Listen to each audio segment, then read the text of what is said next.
Krishna ముకుందకి మీరాకి warning ఇవ్వడానికి వెళ్తుంది కదా. అక్కడ మా బిడ్డ బతికే ఉన్నా కూడా ఎందుకు అబద్ధం చెప్పావు అని చెప్పేసి క్వశ్చన్ చేస్తే అప్పుడు మీరా నీకు ఒక షాకింగ్ విషయం చెప్పనా, నువ్వు ఎవరినైతే అసహించుకుంటావో, ఎవరైతే నువ్వు ఇంట్లోంచి గెంటేసావో, నా బాధకు కారణమైన ఆ ముకుందానే నేను నీ బిడ్డను, అందుకోసమే మోస్తున్నాను మీ బిడ్డను, నువ్వేం చేసుకుంటావు చేసుకో అని చెప్పేసి కృష్ణతో తిరగబడి చెప్పేస్తుంది నిజము.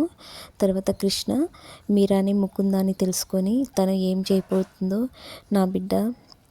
మా బిడ్డ తన కడుపులో పెరుగుతుంది, ఈ విషయం ఎవరికి చెప్పినా ఎవరు ఎలా రియాక్ట్ అవుతారో, ఏం చేయాలి అని ఆలోచిస్తూ ఇంటికైతే వచ్చేస్తుంది.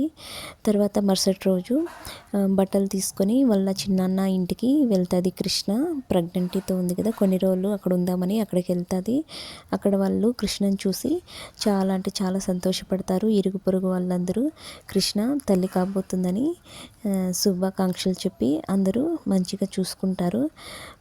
తర్వాత కృష్ణ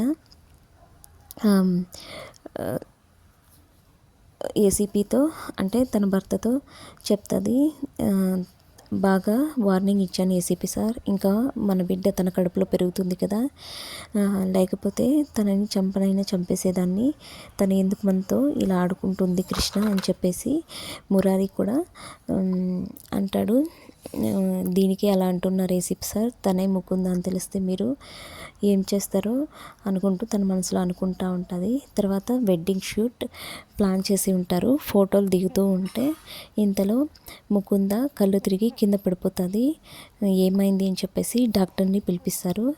తర్వాత ఇంతకుముందు కూడా 1-2 సార్లు ఇలా కళ్ళు తిరిగాయి అని చెప్పేసి కృష్ణ వాళ్ళ పెద్దత్తయ్య డాక్టర్తో చెప్తూ ఉంటే అప్పుడు డాక్టరు, మీరు అనుమానించింది నిజమైంది మేడం, తను ఇప్పుడు ప్రెగ్నెంట్ అని చెప్పేసి తెలిసిపోతుంది ఇంట్లో.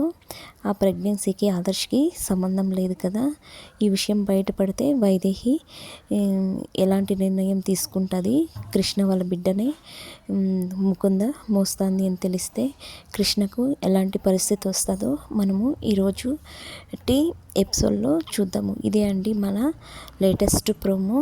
ఈరోజు ఎపిసోడ్ అయితే చాలా అంటే చాలా ట్విస్ట్లతో చాలా సూపర్గా ఉంటుంది. నా వీడియోస్ కనుక మీకు నచ్చితే ప్రతి ఒక్కరూ సబ్స్క్రైబ్ చేసుకోండి. Thank you for watching my videos.